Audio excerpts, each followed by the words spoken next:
posséder les manchettes rouges de la brigade cachée de Top Chef permet à Dany de cuisiner après son adversaire. Un avantage selon certains téléspectateurs? Pas selon le jeune homme aux manchettes rouges, comme il l'a confié à nos confrères de 750 grammes. Avec, déjà, 9 victoires à son actif, Dany Ketsar est le maître incontesté de la brigade cachée de Top Chef. Mercredi 3 mai, CIST face à Jean Covillo que le jeune homme de 27 ans s'est une nouvelle fois illustré dans le concours parallèle. Pour autant, il n'a pas été simple pour Hélène Darroze de départager les deux candidats. On sent que le niveau monte, a expliqué la chef de 56 ans avant de rendre son verdict en faveur de son petit protégé. Mais en cuisinant après son adversaire, le jeune homme aux manchettes rouges serait-il avantagé? Pas vraiment, selon lui, comme il l'a révélé à nos confrères de 750 grammes dans un long entretien. Ça peut même être un inconvénient. Dany se défend d'être favorisé par le production de Top Chef. Certains téléspectateurs voient un privilège de passer en deuxième, après avoir vu son concurrent cuisiner. Cela me fait beaucoup rire. Il faut bien trouver quelque chose à dire, lâche démeubler le jeune homme originaire de Rosny-sous-Bois. Mais en fait, ça ne s'est pas passé comme beaucoup l'ont dit.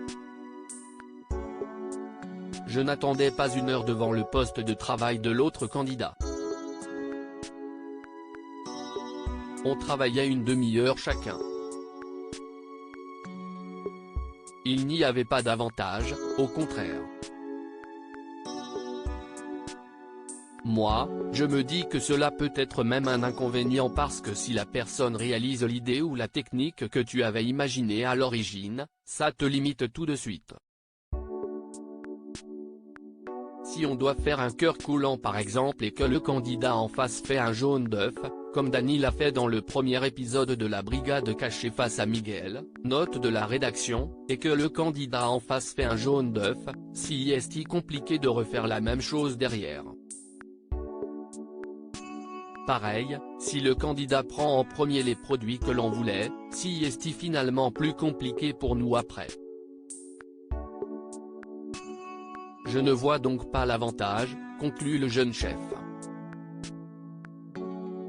Un argumentaire qui rejoint celui de la production, qui s'est déjà défendu sur le sujet.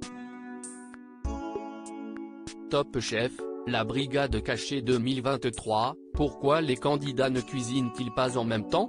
Et si les candidats ne s'affrontent pas en même temps dans le concours parallèle, si est-il pour une bonne raison. Comme l'enjeu est très important pour les candidats, nous voulions un duel hyper intense.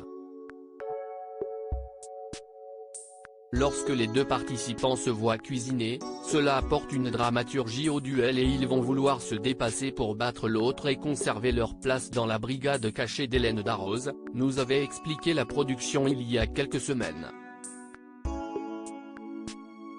En tout cas, il faudra encore compter sur Dany la semaine prochaine pour un nouveau duel. À lire aussi pas vu à la télé dans Top Chef 2023, Dany avait déjà fait, sans le savoir, l'épreuve de la brigade cachée chez lui après son élimination.